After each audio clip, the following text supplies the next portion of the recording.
Bonjour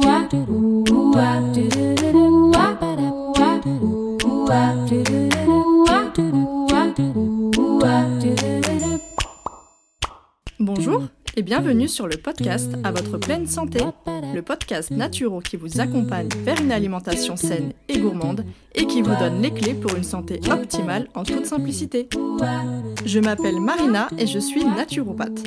Suite à des soucis de santé non résolus par la médecine classique, je me suis intéressée aux médecines traditionnelles naturelles. Grâce à mes apprentissages et mes expériences personnelles, j'ai enfin eu les réponses à mes questions. Aujourd'hui, je souhaite donc partager mes connaissances pour aider les personnes qui se sentent perdues face à leur santé ou leur alimentation. Ma mission à travers ce podcast sera de vous aider à manger mieux sans frustration grâce à mes conseils, mais je vous aiderai également à comprendre les besoins de votre corps pour mieux le chouchouter. Préparez-vous à améliorer enfin votre hygiène de vie, car la pleine santé se trouve entre vos mains.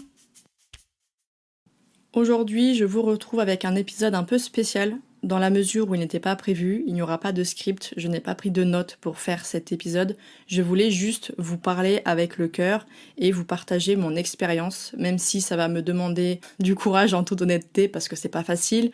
Je vais parler de mon expérience personnelle, de mon histoire personnelle, sans entrer dans tous les détails bien entendu, mais c'est important pour moi de parler de ce sujet aujourd'hui parce que je sais que des personnes sont dans cette situation ou sont à la limite de cette situation et j'aimerais pouvoir justement donner mes conseils. Mais avant de commencer l'épisode, je voulais partager l'avis du jour parce que celui-ci m'a énormément touchée, d'autant plus que c'est vraiment tombé pile à un moment où c'était vraiment compliqué et ces mots m'ont beaucoup touchée, m'ont fait beaucoup de bien. Donc c'est Olfa Emna qui me dit « Merci. Marina, je me permets de t'appeler par ton prénom car ta voix m'accompagne tous les jours. Tu m'es devenue familière. Je ne donnerai pas un avis sur un seul podcast, mais sur tous les podcasts, car je les ai tous écoutés avec tellement de plaisir et une grande avidité d'apprendre.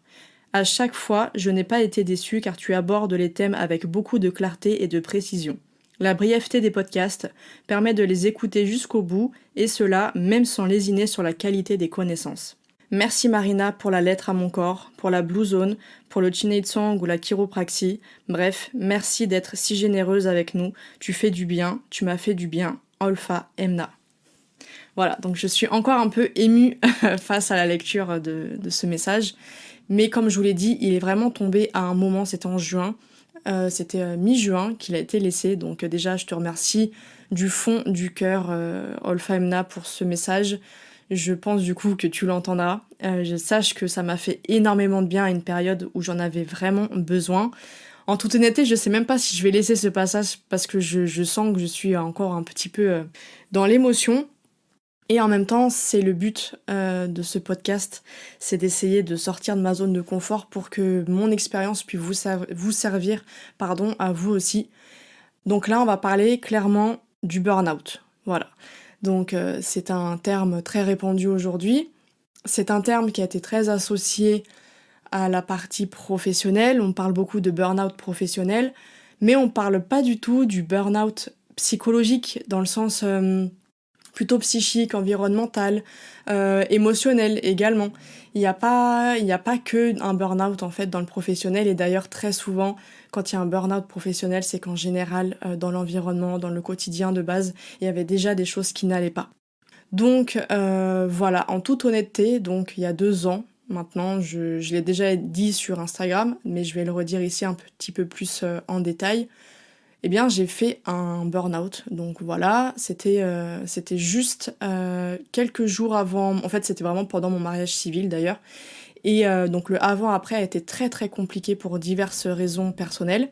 Et en fait, ce qui s'est passé, donc pour vous donner un petit peu mes symptômes, etc., c'était, je pense que je me souviens du jour précis où j'ai su que quelque chose n'allait pas.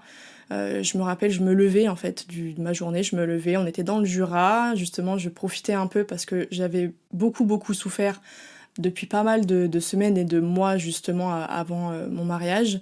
Et du coup avec mon mari et mes parents, on était partis dans le Jura au vert pour se faire du bien dans une maison éco-responsable. Enfin c'était vraiment top en tout cas. Et du coup peut-être que mon corps a voulu se relâcher, je sais pas, quoi qu'il en soit. il y a un jour précis, après beaucoup de mauvaises nouvelles, beaucoup de choses, eh bien, je me suis levée un matin, je me suis recouchée direct, dans le sens où j'avais un tel vertige, j'ai rarement eu des vertiges comme ça de toute ma vie. Je connais les vertiges, les étourdissements, voilà, mais là, c'est-à-dire que je ne pouvais pas marcher droit, je me tenais au mur, j'étais à deux doigts de tomber à chaque fois. Je comprenais pas vraiment ce qui m'arrivait, en fait, tout simplement. Et c'est là j'ai compris que ça y est, en fait, mon corps, il a trop subi. J'ai malheureusement pas écouté les symptômes suffisamment tôt, parce qu'au-delà de ça, ça c'était la goutte d'eau, comme je vous le disais, ce qui se passait avant mon mariage. Mais ça faisait plus de 10 ans que j'encaissais beaucoup, en fait, que je prenais beaucoup sur moi, que je faisais tout pour garder bonne figure, pour voilà, rester la Marina forte, la Marina souriante, etc. Sauf qu'au bout d'un moment, bah, j'ai beau être forte, je pense que mon organisme au final est très fort. Parce qu'au final, j'ai tenu très longtemps sans aucun symptôme. Et je pense que donc je peux le remercier pour ça, en tout cas. Parce que j'ai vraiment tenu beaucoup, je trouve, par rapport aux épreuves que j'ai dû traverser. Mais voilà, au bout d'un moment, forcément, hein, on finit par craquer parce que je suis pas Wonder Woman, je suis pas une super-héros. Je fais du mieux que je peux.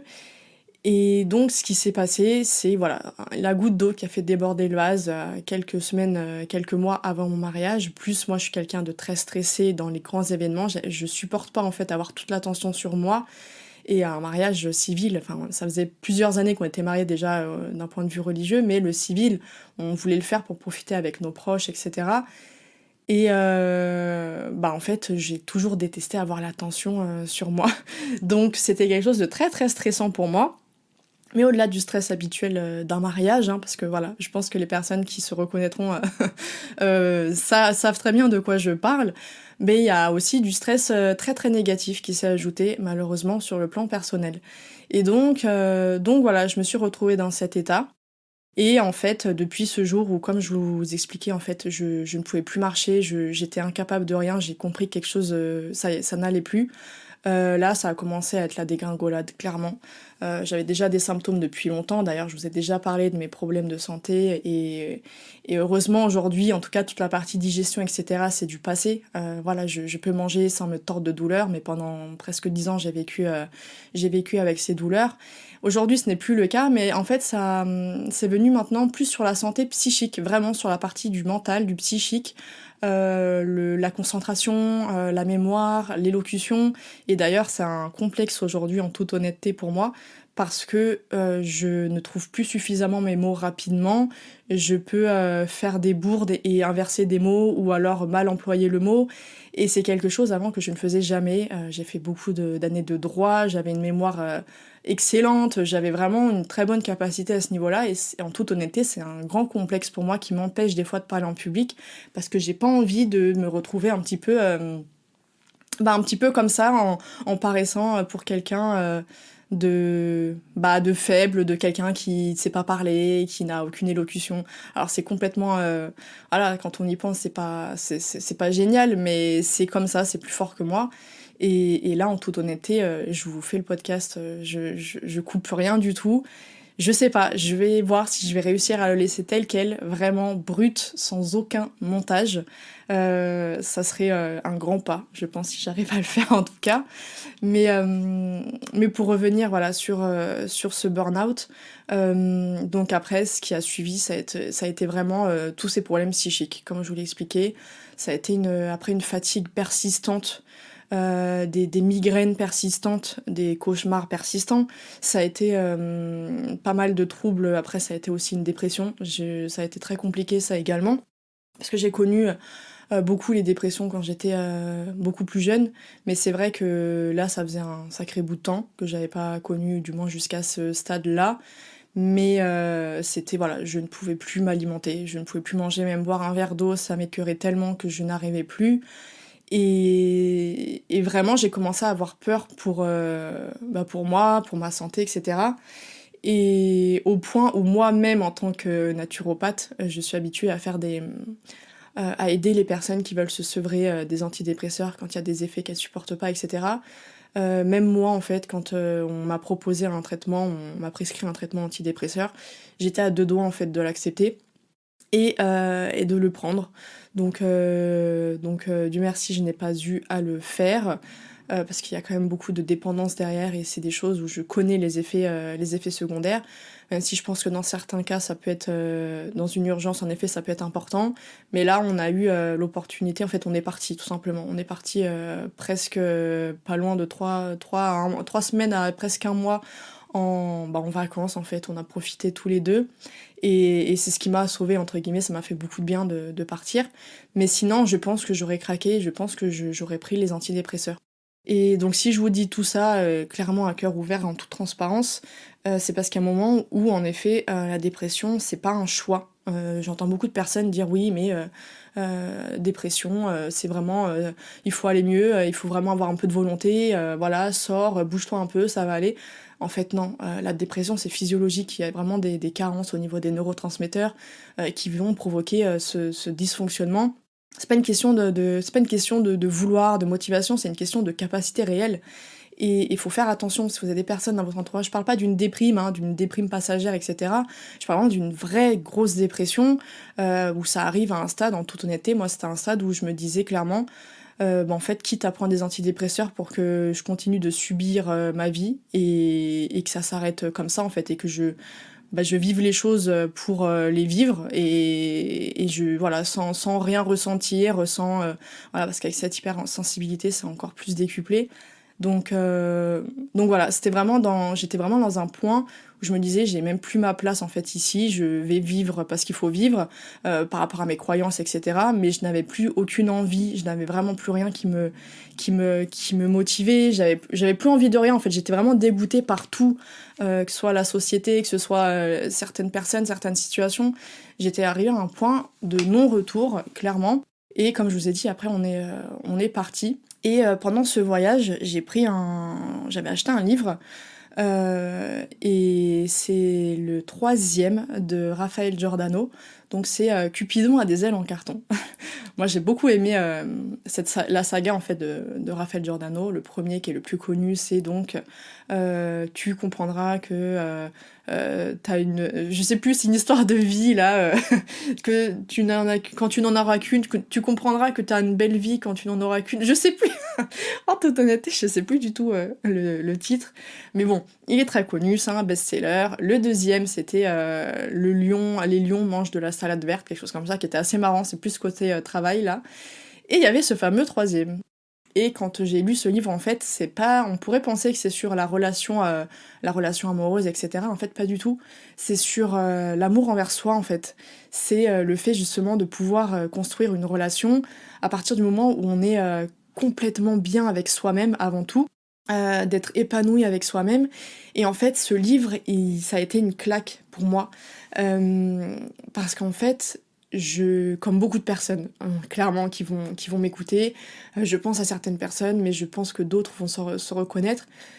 Quand on attend le bonheur auprès des autres, eh bien, ça va être impossible de l'avoir, en fait. Parce que si vous mettez votre bonheur aux dépens d'une personne, d'une situation, de quelque chose d'extérieur à vous, ça va être compliqué parce qu'on ne change pas les gens, on ne change pas le monde, même si on veut faire au maximum, mais on ne change pas le monde en fait. Et ça, c'est dur de l'accepter parce que on a tendance à se dire: ah mais si mon mari ou ma femme était comme ça, je me sentirais mieux. Ah mais si j'avais tel ou tel travail. Ah mais si à la maison c'était comme si. Ah mais si je voyageais là, ou si j'avais cette dernière pièce de couture, ou cette dernière paire de chaussures, ou je ne sais quoi, je serais heureuse, je serais heureux. En fait, tout ça c'est faux, c'est complètement faux. Vous pouvez être heureux, bien dans votre vie. Tout ça, c'est avec un travail que vous allez faire avec vous-même. La seule personne capable de vous rendre heureux, c'est vous-même, en fait. Personne d'autre ne pourra le faire. Et c'est ça que j'ai compris à travers ce livre. Et c'est là où j'ai accepté le fait de me faire aider. J'avais déjà consulté des psychologues et psychothérapeutes pour d'autres raisons quand j'étais plus jeune. Mais là, c'était plus dans le sens un suivi de développement personnel, de découverte de soi, etc. Et donc j'ai contacté une psychothérapeute qui est spécialisée dans l'hypersensibilité, justement. Et en toute honnêteté, Cette femme m'a fait beaucoup de bien. J'ai été accompagnée par elle pendant presque 1 an. Encore aujourd'hui, il y a des moments où je ressens le besoin, voilà, de lui parler, de me confier, mais surtout d'avoir des conseils, parce que c'est pas juste parler en fait, c'est une femme qui donne beaucoup d'exercices, c'est des choses concrètes en fait. C'est pas on s'installe, on parle et ça s'arrête là. Non, il y a vraiment des questions pertinentes, des recherches pertinentes. Et clairement, ça m'a métamorphosée. En 1 an, je me suis pas reconnue en tant que personne, surtout sur le plan personnel en fait. C'était incroyable. Déjà, j'ai découvert que j'étais donc le profil, ce qu'on appelle zèbre, donc les fameux haut potentiel intellectuel, haut potentiel émotionnel. Avec, en fait, c'est un fonctionnement très spécifique, c'est à peu près 10% de la population. Et en fait, ça m'a fait beaucoup de bien dans la mesure où ça a été très compliqué pour moi pendant très longtemps parce que je pensais vraiment ne pas être normale. Je pensais avoir des comportements pas normaux parce que ce que je voyais autour de moi, etc., c'était pas du tout comment moi j'étais. Et en fait, j'ai compris, donc elle m'a diagnostiqué justement ce fameux profil-là, HPE ou HPI. Et ça a été une claque parce que du coup, quand je me suis renseignée sur ce sujet, j'ai tout compris. Ça a été vraiment comme si c'était tout le puzzle qui s'était fait d'un coup en fait, avec toutes les pièces qui manquaient. Et ça m'a permis de vraiment voir les choses et du coup de mieux comprendre mon fonctionnement, tout comme mon hypersensibilité qui était un complexe pour moi. Et aujourd'hui, même si c'est difficile du coup forcément parce qu'on ressent les choses 2 fois, 3 fois, 4 fois, 10 fois plus que les personnes qui ne sont pas hypersensibles. Mais j'ai réussi à en faire une force, j'ai réussi à l'accepter, accepter voilà, cette sensibilité, cette émotivité, etc. Par contre, c'est vrai que ça, je ne connaissais pas du tout et ça m'a permis de mieux comprendre les choses. Donc là, le message que je veux vous faire, parce qu'au final, c'est pas juste parler de moi pour parler de moi, ça ne m'intéresse absolument pas, mais c'est pour vous dire à chaque fois, quand j'insiste sur le côté psychique et émotionnel, c'est pas pour rien. C'est vraiment parce que c'est hyper important et que sans ça, si vous ne faites pas un travail sur vous-même, sur justement ce dont vous avez besoin, ce dont vous avez envie, sur qui vous êtes réellement, etc., eh bien, ça va être compliqué d'avoir la pleine santé, justement. Ça va être un très très long chemin, très long, très très beaucoup trop long, et c'est ça que je vais vous éviter. Et c'est pour ça que j'insiste tout le temps, moi, en consultation auprès des personnes, parce que bah, par cette hypersensibilité, je ressens les choses et je vois quand quelque chose ne va pas. Et, euh, et clairement, c'est quand on fait un travail sur tous ces axes-là que on peut avoir un travail, un résultat plutôt, qui soit pertinent, mais qui soit durable en fait, surtout parce que avoir quelque chose sur quelques mois, puis après retomber parce que du coup on n'agit pas sur la vraie cause, bah forcément c'est pas ce qu'on cherche, pas ce qu'on veut, du moins moi c'est pas comme ça que je vois la santé. Donc c'est pour ça que quand j'insiste sur le fait de, même si vous pensez, il y a des choses, vous allez vous dire, non mais c'est rien ça, c'est pas grave, ou d'avoir vécu ci ou ça. En fait il y a beaucoup de choses qu'on normalise qui ne sont pas normales, et c'est quand on en parle à quelqu'un d'objectif, quelqu'un d'externe, qu'on comprend en fait que ce n'est pas normal. On fait un travail là-dessus parce que le conscient et le subconscient sont deux choses différentes et le subconscient peut vous amener à développer des comportements, des réactions, voire même des pathologies avec ce phénomène de somatisation pour des choses que vous considérez comme normales, consciemment du moins. Donc ne faites pas l'impasse sur ça, vraiment. Voilà, donc si je parle de ça, donc ça c'était il y a donc c'était l'année qui a suivi en fait le burn-out clairement, sachant que en plein, ça devait être peut-être à peine 2 mois après, à peine que j'avais commencé ce suivi.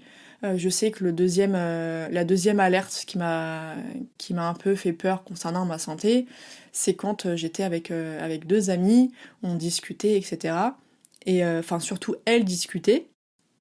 Et en fait, pendant 1 heure, je les écoutais et je sais pas comment l'expliquer. C'est-à-dire que je comprenais chaque mot, les mots tout seuls, pris tout seul, je les comprenais, je connaissais ces mots, mais je n'arrivais pas à faire le lien entre chaque mot et du coup, je ne comprenais rien. Je ne comprenais pas ce qui se passait, je ne comprenais pas qu'est-ce qu'elles étaient en train de dire. Et en fait, ça a duré presque plus d'1 heure. Et là, ça a commencé à me faire peur, parce que je me suis dit, si ça se trouve, les 2, 3 mois auparavant, peut-être que quand j'ai eu ces gros vertiges sévères, est-ce qu'il s'est pas passé quelque chose au final dans mon cerveau? Parce que moi, je suis quelqu'un, j'ai tendance à un petit peu trop, au contraire, vous avez les hypochondriaques, et vous avez l'opposé, et bah moi je suis dans l'opposé. C'est-à-dire que je vais tout prendre à la légère, entre guillemets, où je vais pas forcément m'inquiéter alors que pour beaucoup moins des gens vont se retrouver aux urgences.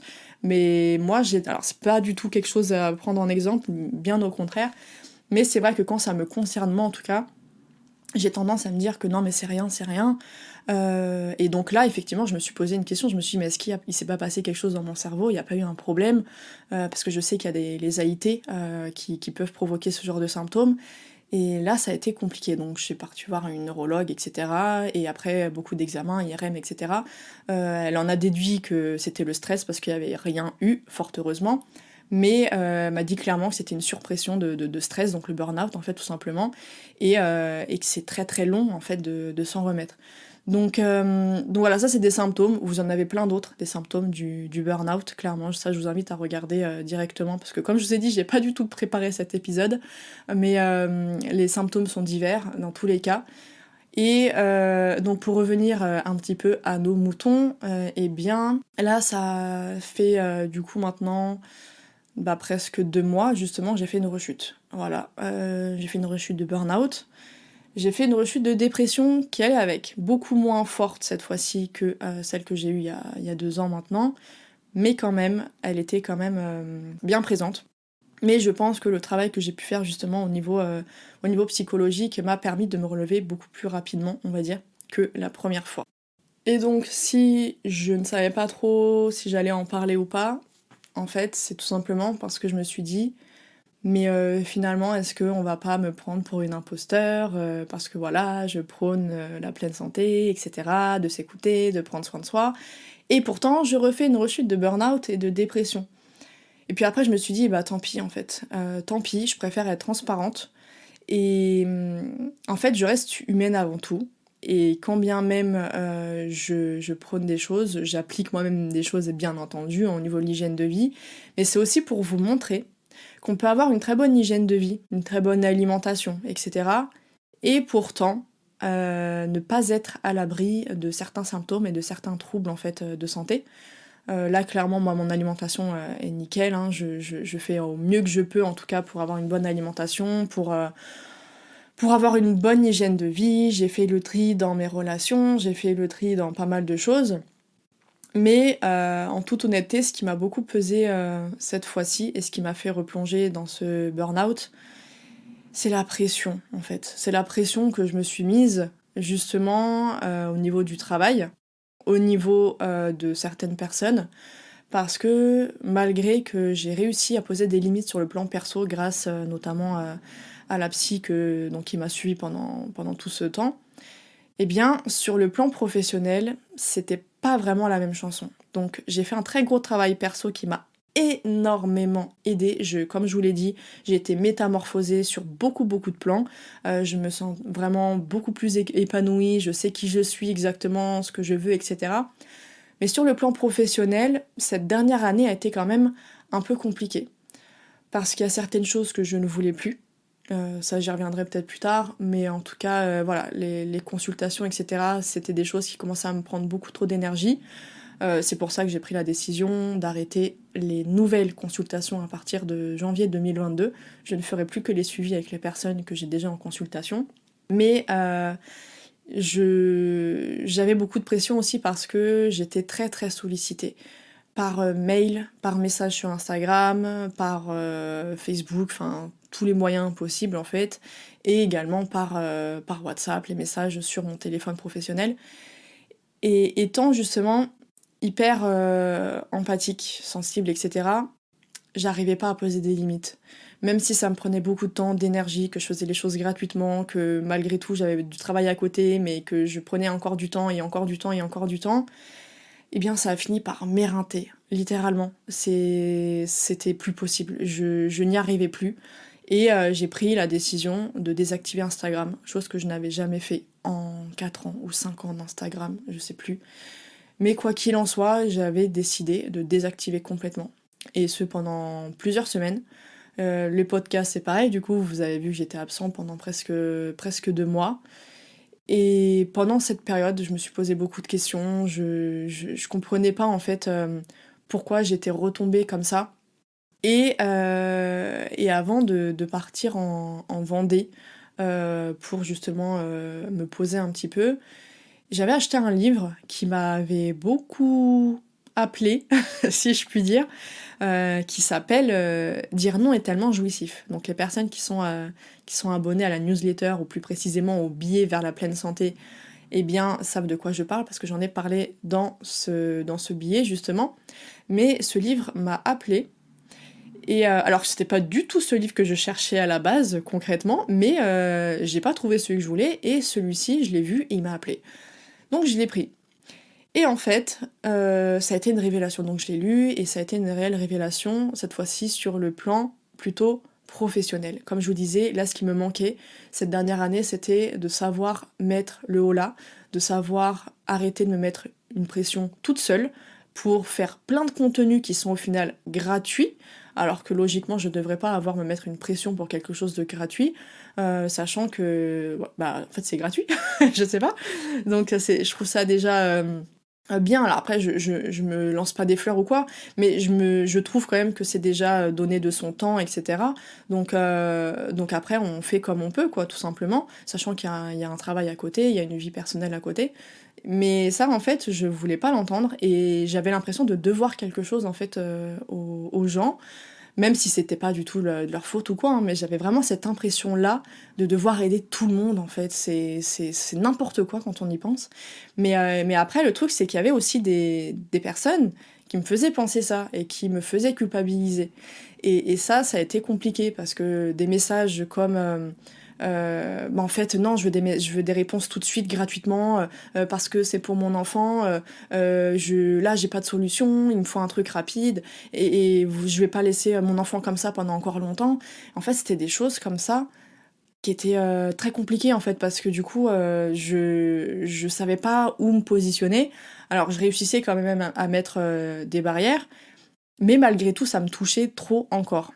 Et ce livre, eh bien, m'a permis de comprendre le pourquoi du comment je disais oui alors que je ne voulais pas ou je ne pouvais pas. Et justement, c'est ce que je voulais vous partager aussi en deuxième lieu après le travail sur le côté psy. Eh bien, c'est sur le fait de mettre des limites. Parce que savoir dire non aujourd'hui, mais en fait, c'est pas qu'aujourd'hui, hein, c'est pour demain, pour même dans le passé, c'est de base, c'était quelque chose dans la vie qui est important. Savoir dire non, mais surtout savoir dire non sans culpabilité, eh bien, c'est quelque chose d'indispensable pour votre santé. Pour votre santé physique, votre santé psychique, votre santé émotionnelle, pour vos relations, pour votre vie personnelle, pour votre vie professionnelle également, bref, pour tout. Si vous n'avez pas de limites dans votre vie, si vous ne posez pas les limites, personne ne les posera pour vous. Et les gens, malheureusement, il y en a qui sont pas du tout mal intentionnés, mais il y en a qui vont profiter de votre gentillesse, que ce soit des proches, que ce soit des clients, que ce soit des collègues, n'importe, des patrons, etc. Bref, si vous ne posez pas de limites claires, même si elles sont saines, mais claires quand même, eh bien on va en profiter. Et malheureusement, ces personnes-là vont vous prendre toute votre énergie.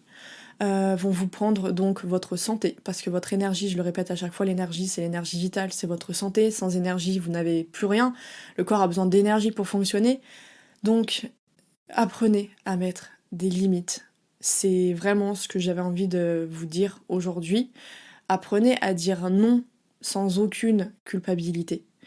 Et ce livre, je l'ai beaucoup aimé, parce qu'il donne des exemples concrets, qu'il y a des passages, en fait des chapitres pour chaque type de personne.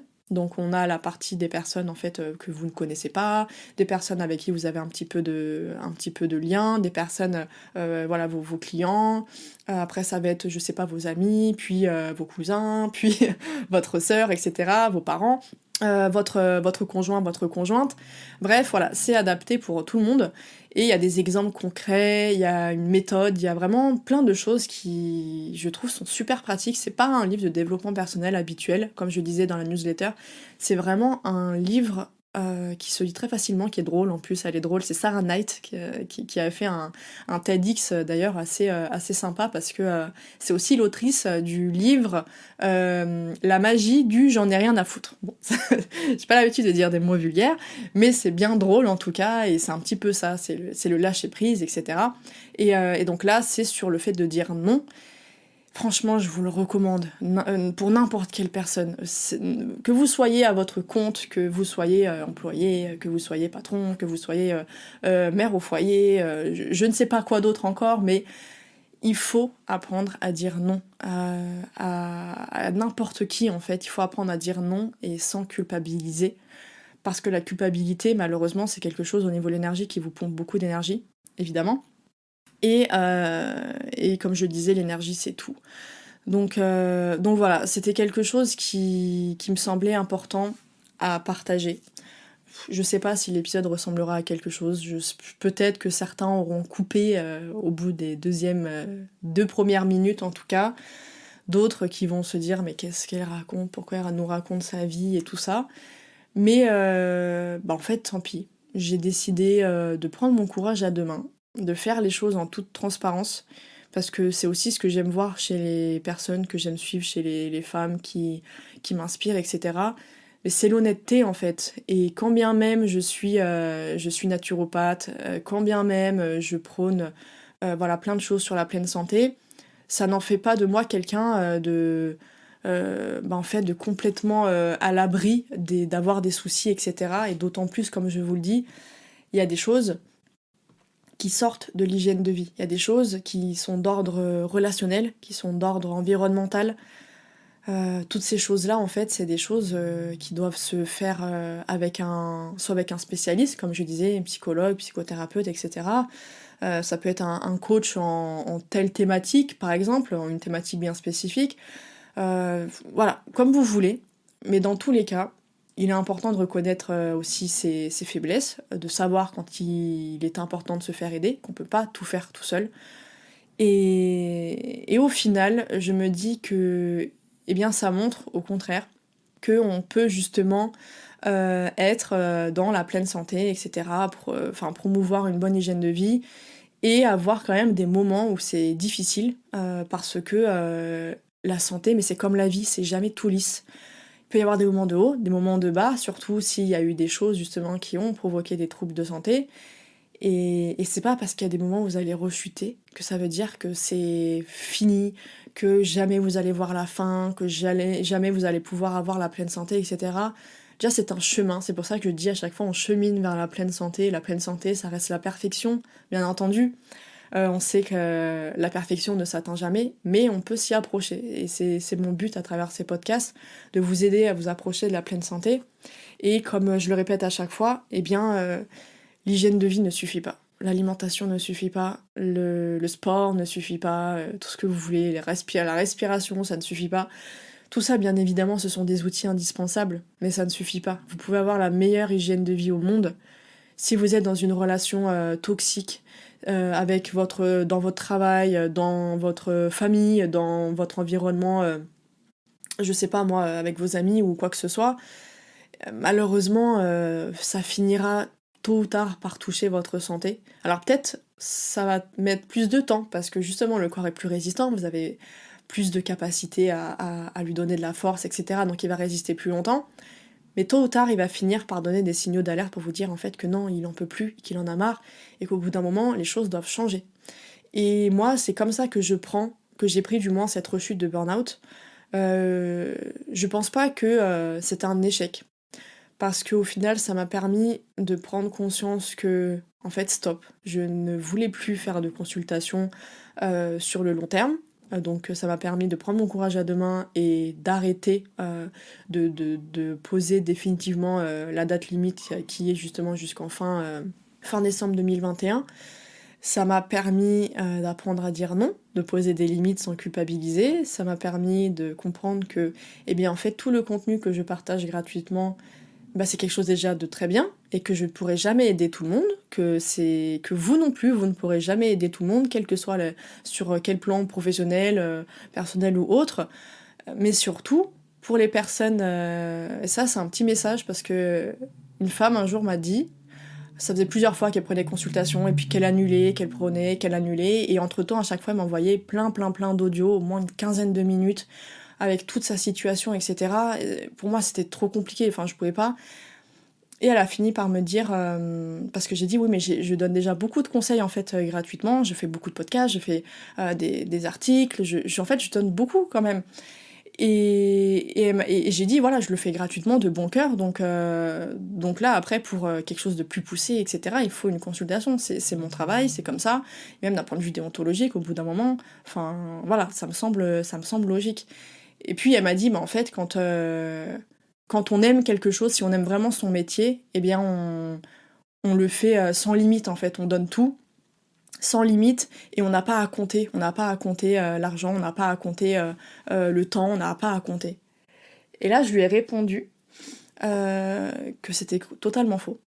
Et j'avais pas encore fait ma rechute, mais je repensais à mon burn-out et justement je disais, et ça c'est ce que je voulais vous dire aujourd'hui, malheureusement, vous donnez beaucoup d'énergie pour aider gratuitement, soit pour voilà, sur les réseaux ou quoi, ou tout simplement pour aider dans votre entourage, hein, des gens, n'importe. Mais vous faites tout pour les autres, pour leur bien-être, pour qu'ils soient bien. Et petit à petit, c'est vous que vous oubliez. Vous oubliez votre propre temps, votre propre énergie, votre propre santé. Et finalement, et c'est ce que j'ai dit et comment j'ai conclu mon post sur Instagram, c'est que, eh bien, en voulant aider tout le monde, eh bien, on finit par ne plus aider personne. Et c'est ce qui s'est passé pour moi lors de mon premier burn-out, parce que pendant plusieurs mois, j'avais arrêté toute prise de rendez-vous, j'avais complètement arrêté le travail parce que c'était physiquement pour moi impossible. J'étais à un point où voilà, j'avais des vertiges au moindre effort physique. J'étais vraiment, en termes de santé, enfin on va dire les choses, j'étais un légume, hein, vraiment, j'étais un légume. C'était très très compliqué pour moi. Et d'ailleurs j'avais repris les consultations que à partir du Covid en fait, au tout début des problèmes du premier confinement là. J'avais repris les consultations là, donc c'est vous dire, j'avais arrêté quand même pendant un sacré bout de temps, chose que je n'avais jamais fait. Mais bref, voilà, pour venir à ce que je voulais vous partager. Donc, vous donnez votre énergie pour vos enfants, pour votre époux, votre épouse, votre conjoint, votre conjointe, votre boss, vos collègues ou je ne sais qui, vos proches, bref. Mais déjà, premièrement, est-ce qu'ils en feront autant pour vous? Parce que sachez que votre santé, euh, quelle qu'elle soit, si vous ne la prenez pas, si vous ne prenez pas soin d'elle, c'est pas les autres qui le feront pour vous. Croyez-moi, personne ne le fera pour vous. C'est triste, mais c'est comme ça, c'est un fait. Au niveau de la santé, il faut savoir être égoïste parce que personne d'autre ne prendra soin de vous. Et là, j'avais une mention spéciale pour les mamans. Les mamans qui sacrifient leur vie et leur santé pour leurs enfants, pour être la mère parfaite. Il y a peut-être des pères qui se retrouveront dans cette situation, hein. Je veux pas faire de généralité, mais bon, c'est vrai que voilà, j'ai beaucoup de femmes et beaucoup de mamans en consultation, et je vois bien qu'elles sont complètement éreintées, en fait. Et d'ailleurs, le burn-out maternel, on n'en parle pas, mais ça fait partie du burn-out, de l'épuisement. Donc, le message que je voulais vous donner, c'est vos enfants ont besoin de vous en tant que maman.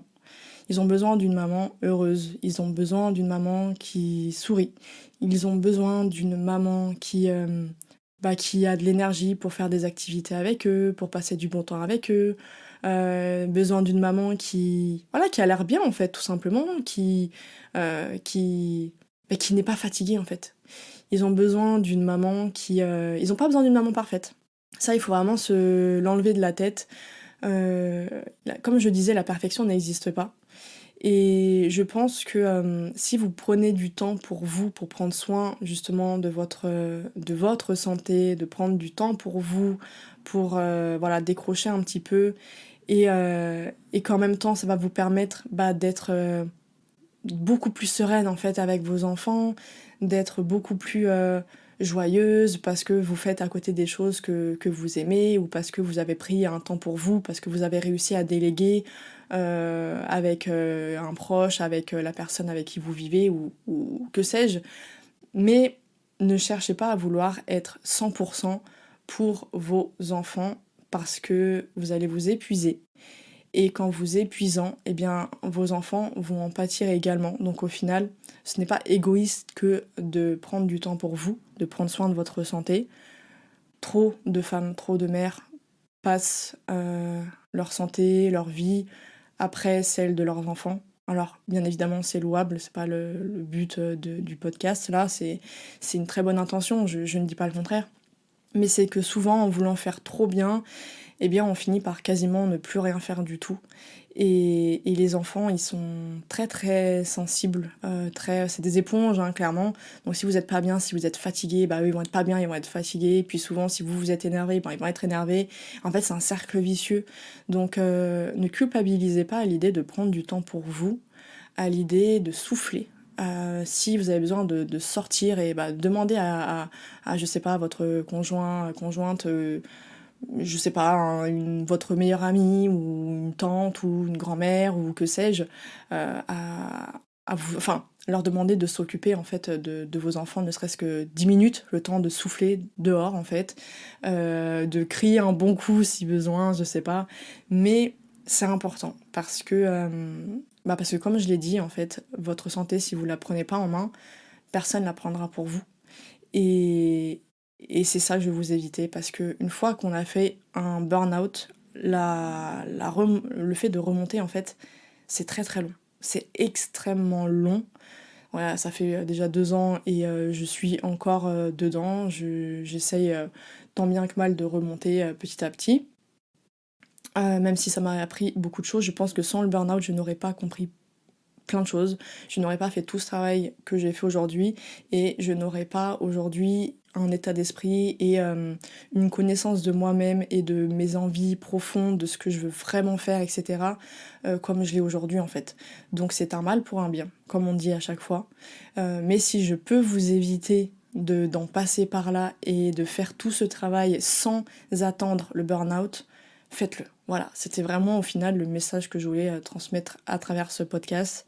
N'attendez pas un burn-out, n'attendez pas un épuisement, n'attendez pas une dépression pour prendre du temps pour vous, pour faire un travail sur le côté psy, sur le côté émotionnel, que vous soyez une femme, un homme, que vous pensez avoir vécu des choses ou non, tout le monde dans cette vie a un vécu, a un bagage, a des bagages, a un passé, des blessures, quelles qu'elles soient, et il faut pouvoir s'en libérer pour pouvoir justement cheminer, comme je le dis, vers la pleine santé.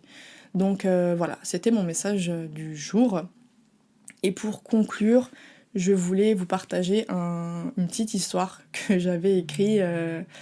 Je l'avais écrite à la fin de mon accompagnement avec la psychothérapeute, donc à peu près 1 an après.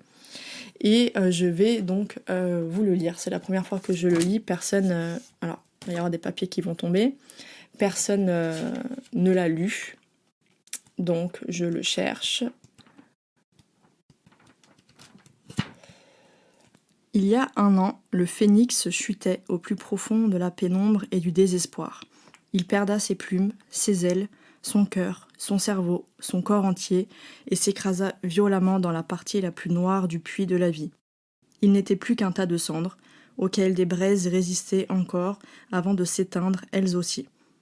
Le phénix était désormais qu'un amas de poussière froide et sans vie. Puis, un rayon de soleil étincelant alla chercher le phénix, lui apportant un peu de chaleur et d'espoir en son existence. Cachée dans ce qui ressemble à de la poudre d'étoiles scintillantes, une petite fée apparut. Elle prit soin du phénix, lui parla avec une bonté rare et lui apprit ce qu'il devait savoir pour renaître de ses cendres. De jour en jour, le tas de poussière laissa apparaître une plume, puis 2, puis 3, car le phénix appliquait soigneusement les conseils de cette fée. Elle continua de l'épauler, de le guider, de lui apprendre à devenir celui qu'il est réellement et de ne plus laisser les autres animaux lui faire de mal.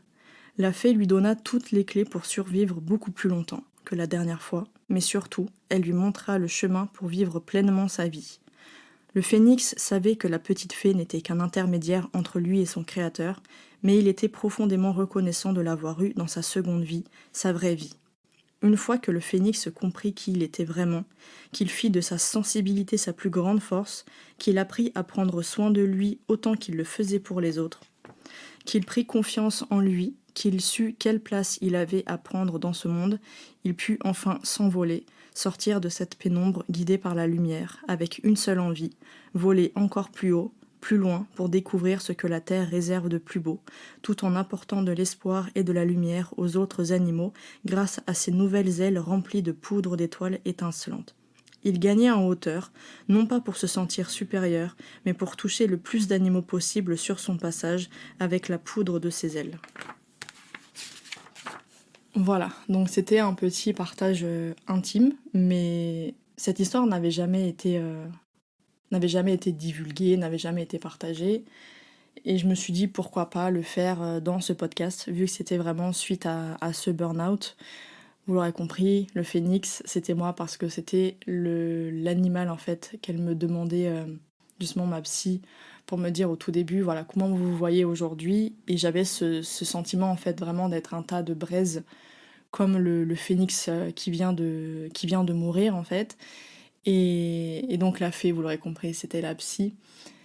Et quand j'ai relu la fin, je me suis rendu compte que, encore une fois, il y avait ce côté de vouloir aider le plus de monde possible. Bien évidemment, je veux aider le plus de monde possible, mais je dois aussi accepter que je peux pas aider tout le monde et que je fais déjà beaucoup avec, voilà, avec le podcast, avec les posts Instagram, le site et toutes les choses que je vais continuer à faire, les livres aussi d'ailleurs. Mais et je pense que c'est cette partie-là qu'il fallait que j'accepte durant cette dernière année et le fait que sur le plan professionnel, je pense également à moi. Parce que sur le plan personnel, c'est quelque chose que j'ai compris. Sur le plan professionnel, c'est quelque chose que je n'avais pas assez compris. Parce que je suis dans le domaine du bien-être et de la santé.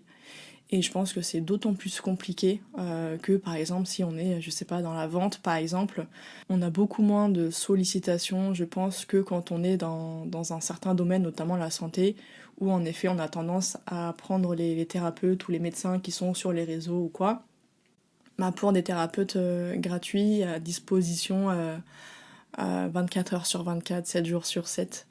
Et ce n'est pas le cas. Et donc c'est ce que je disais aussi dans le post Instagram, mais si je fais ce que je fais aujourd'hui sur les réseaux, c'est avant tout pour partager mes connaissances, pour sensibiliser, pour vous donner des clés, voilà, pour vous aider dans ce chemin vers la pleine santé. Mais ce n'est pas pour être un thérapeute, une thérapeute sur le net à disposition tout le temps. Parce qu'en effet, moi aussi j'ai ma vie privée et qu'il y a des limites, comme je disais, il y a des limites. Et en plus, j'ai besoin d'avoir du temps aussi pour pouvoir concrétiser d'autres projets, dont un qui devait arriver cet été. Je crois que je vous l'avais annoncé d'ailleurs, mais qui finalement je l'ai repoussé, je pense, pour octobre pour l'instant, justement pour éviter de me mettre encore cette pression. Donc, mais quoi qu'il en soit, c'est un projet qui me tient à cœur. J'y ai mis toute mon âme dedans, littéralement. C'est pour l'instant une des plus grosses et une des plus belles consécrations que j'ai pu faire. Donc je continue de travailler, ça n'enlève rien du tout, même pour les podcasts, je continuerai de faire du contenu, mais désormais je saurai dire non quand j'estimerai que ça me prend de mon temps alors que j'ai déjà donné beaucoup d'explications, que j'ai déjà expliqué tel ou tel sujet de fond en comble sur le podcast, sur des sites, etc. Enfin, pas sur des sites, mais sur les articles du blog et tout ça. Donc voilà, c'était juste une de mes limites, et tout comme vous, apprenez à poser vos limites. Je vous recommande vivement, encore une fois, la lecture de ce livre, donc Dire non est tellement jouissif.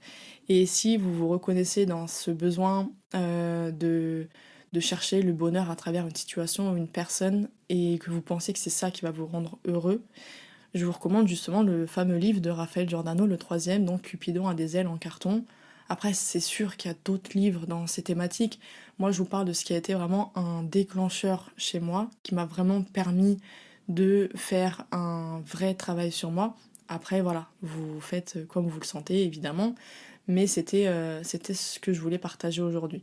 Je vois qu'on arrive à presque 1 heure, je pensais parler 10 minutes, au final ça a été très très long. Je sais pas si je vais réussir à tout laisser, j'espère en tout cas, je vais me donner ce challenge. Et, euh, et vraiment, là pour le coup, s'il vous plaît, si vous pouvez me laisser votre avis sur cet épisode, parce que je me suis dévoilée. J'ai vraiment été très très très très vulnérable ici. Et je sais pas si c'était pour une bonne chose. Je sentais que je devais le faire, donc je l'ai fait. J'ai écouté mon instinct. Après, je sais pas ce qu'il en ressortira. En tout cas, si ça peut en aider d'autres, bah je me dirais que j'ai bien fait, tout simplement. Je me dirais que j'ai bien fait, que c'était vraiment pour une bonne chose. Donc voilà, prenez soin de vous. C'est pas des paroles en l'air, à chaque fois je le dis, prenez vraiment soin de vous. Personne d'autre ne le fera pour vous. Posez des limites, posez vos limites avec n'importe quelle personne qui vous entoure. C'est hyper important parce que, encore une fois, elles n'auront pas de limites, donc posez vos limites. Apprenez à dire non sans culpabiliser et surtout prenez du temps pour vous. Et voilà, c'est tout. Ne cherchez pas la perfection. C'est tout ce que je veux dire. C'est dur à faire. Tout ça, hein, tout ce que j'ai dit, c'est très très dur à faire. C'est plus facile à dire qu'à faire, comme on dit, mais c'est pas infaisable. C'est pas infaisable, donc j'espère que le message sera passé. En tout cas, voilà, j'ai été quand même contente de faire cet épisode, même si voilà, j'ai été assez émotive à certains points, mais j'espère que ça vous plaira, que ça vous ouvrira les yeux si besoin, que ça vous permettra de faire des changements et de prendre soin de vous.